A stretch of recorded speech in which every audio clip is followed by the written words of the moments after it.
Andy, hey, one more question for you. And it's an opinion question, as I know you are a very well-read guy and all-around interesting person. And the question is this: what are the best and worst real-world outcomes from Marx's economic analysis and theories? And what are the best and worst real-world outcomes from Vygotsky's analysis and theories? And lastly, can these questions be objectively answered, or is this simply just an opinion question? Andy, thanks. Looking forward to your response, and I'm hoping that this has no time limit, so feel free to take as long as you'd like, okay? Thanks. Take it easy. I think I can give an objective answer to this, Anthony, but it has to be an answer for our times. But I would endeavour to be objective as long as it's understood that I speak as a person of our times. Now, the first thing that has to be said is that no writer can be blamed for what is done with their work after they have died, unless you're a Hitler or somebody. But for anyone who makes a contribution to science, what happens to your work after you die, that's beyond your control. So that said, in relation to Marx, I wouldn't know where to begin or to end to talk about his best contribution, so I'll just let that slide. That's reflected in my work elsewhere. The interesting thing is, what are the worst outcomes? And all I can say is that Marx was a human being, a person of his times, in fact, I'd say a man of his times, and expressed the limitations of his times and the limitations of someone who was a revolutionary for his entire life. He was very imperious in his character, domineering, had a big romantic streak.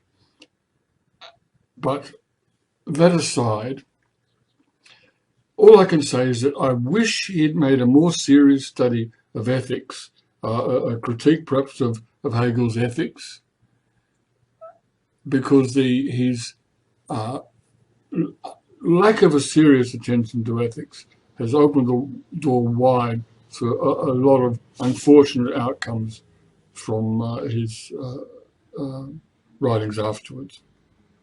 And secondly, I wish that he had paid serious attention to writing down and elaborating his philosophical ideas, rather than leaving that job to Engels and just giving us examples of scientific work, as in Capital. He was inclined to give us philosophical views in a polemical context, which has not been helpful. But what can I say? He was a man of his times, he was a revolutionary, and he was involved in the struggle.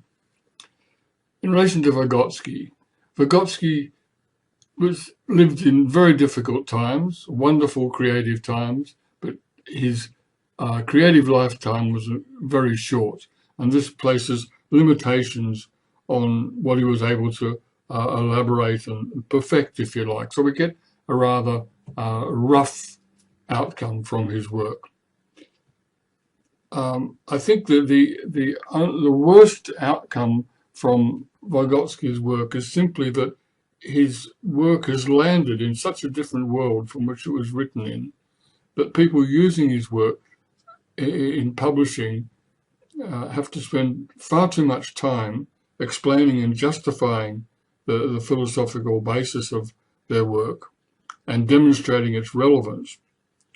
Whereas if they were using more mainstream writers, they just get on with their research. And it is a fact that it is not only time spent in writing, but for a lot of people, it's a big struggle to come to grips with the foundations of Vygotsky's writing. And that's time well spent. And it's not Vygotsky's fault that we're not all raised from birth in his ideas. That's all I've got to say.